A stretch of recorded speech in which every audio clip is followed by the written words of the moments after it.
At first, Daniel thought they were just waiting for the right time. That was what Emily always told him. We'll have kids someday. Not now. Not next year.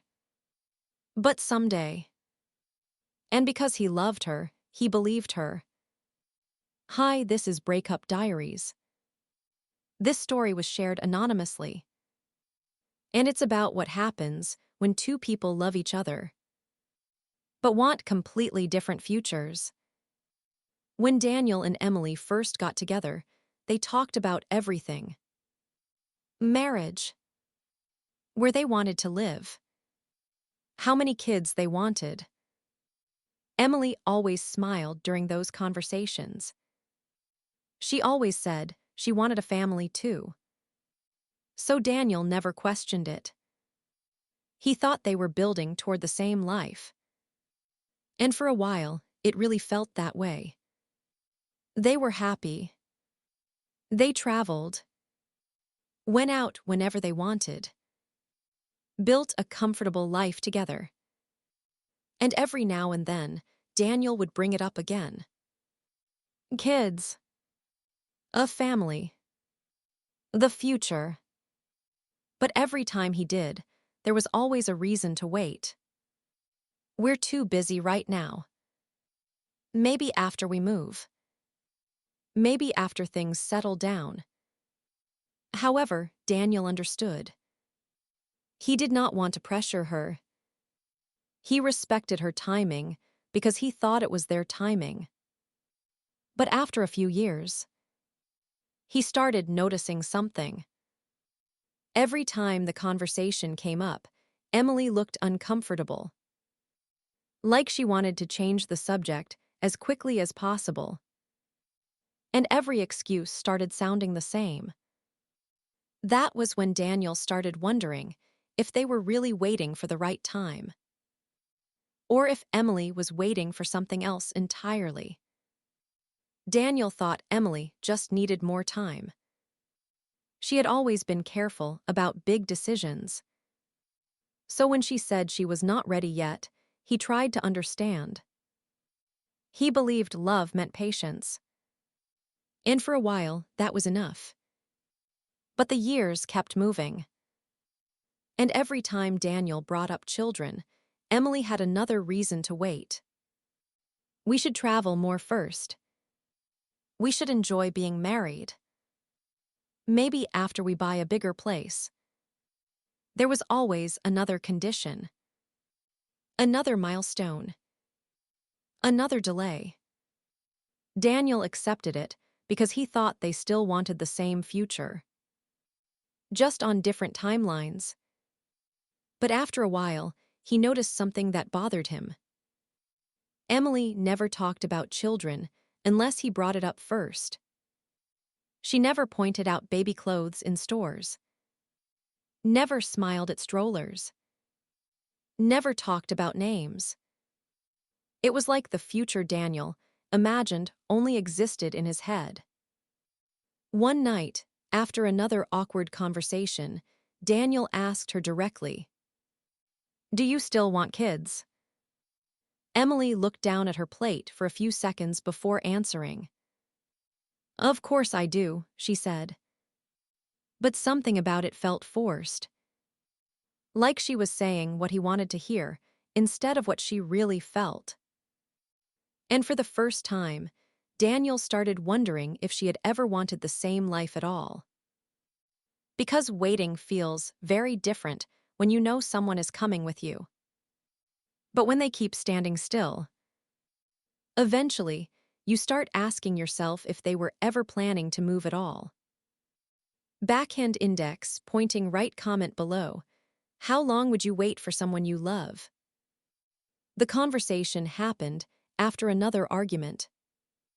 Nothing dramatic at first. Just the same topic they had been circling around for years. Daniel brought up children again. Emily got quiet again.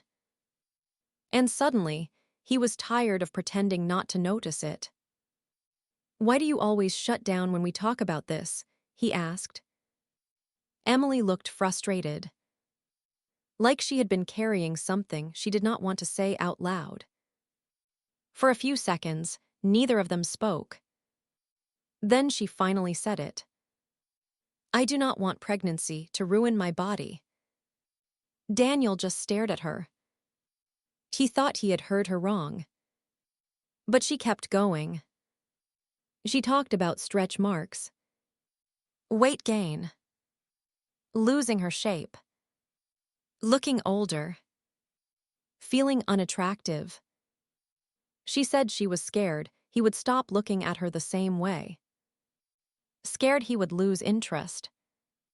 Scared she would lose the version of herself she had worked so hard to maintain. And suddenly, Daniel realized this was not just about children. It was about fear. Fear of aging. Fear of change. Fear of no longer feeling beautiful. Part of him understood that. But another part of him felt completely heartbroken.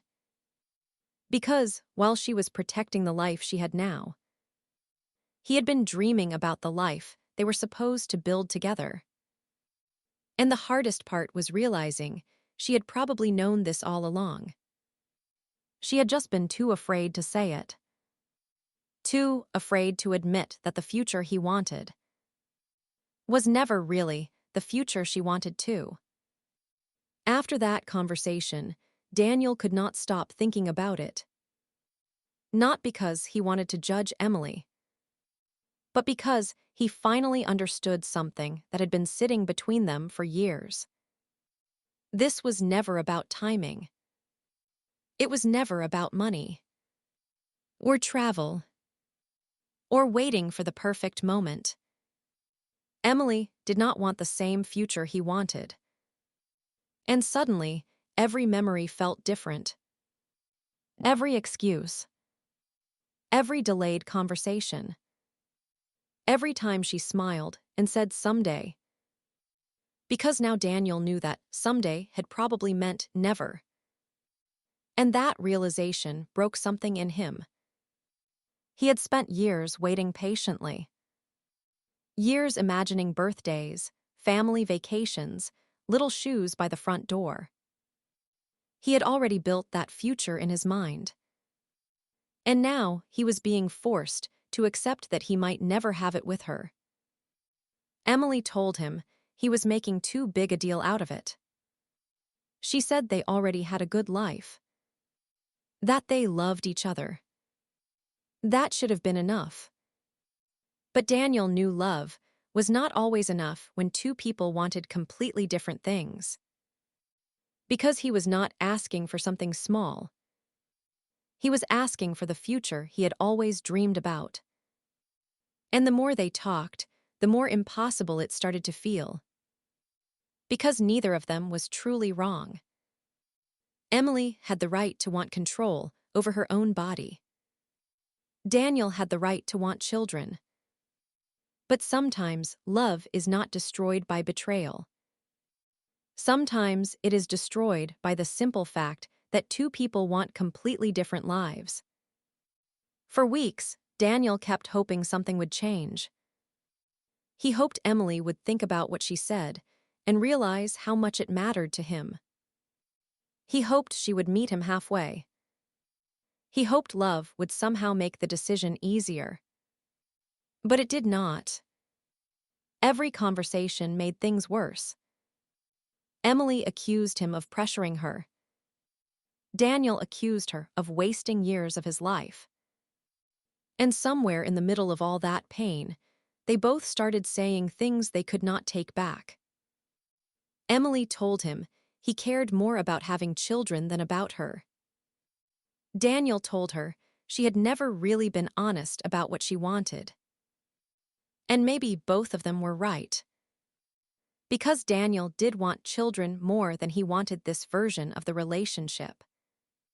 Not because he loved Emily less, but because he knew he would never stop wanting that future. He would never stop wondering what it would feel like to hold his child for the first time. To hear someone call him dad. to build the family he had always imagined. And he knew that if he stayed, he would eventually start resenting her. Not because she was wrong, but because he would be giving up something that mattered too much to him. That was when Daniel realized the hardest truth of all. He was not choosing between Emily and children. He was choosing between Emily and the life he wanted. And no matter how much he loved her, he could not spend the rest of his life hoping she would become someone she was not. In the end, Daniel left. Not because he stopped loving Emily. Not because she was a bad person. But because he finally understood that love is not enough when two people want different futures. The breakup was not explosive. There was no cheating. No betrayal. Just two people sitting across from each other, realizing they could not give one another what they needed most. Emily cried. Daniel cried too. Because walking away from someone you love is a different kind of heartbreak. It is not anger. It is grief. Grief for the future you thought you were going to have. For the plans that will never happen. For the life you pictured so many times in your head. For a long time after the breakup, Daniel kept asking himself if he had made the right decision. Part of him wondered if he should have stayed. If love should have been enough. But deep down, he already knew the answer. Because every time he imagined his future, children were still there. A family was still there. That dream had not gone away. And if he had stayed with Emily, he would have spent the rest of his life pretending he could live without it. Maybe Emily eventually found someone who wanted the same life she did. Maybe Daniel did too. But one thing never stopped hurting. The fact that two people can love each other deeply and still not be enough for one another.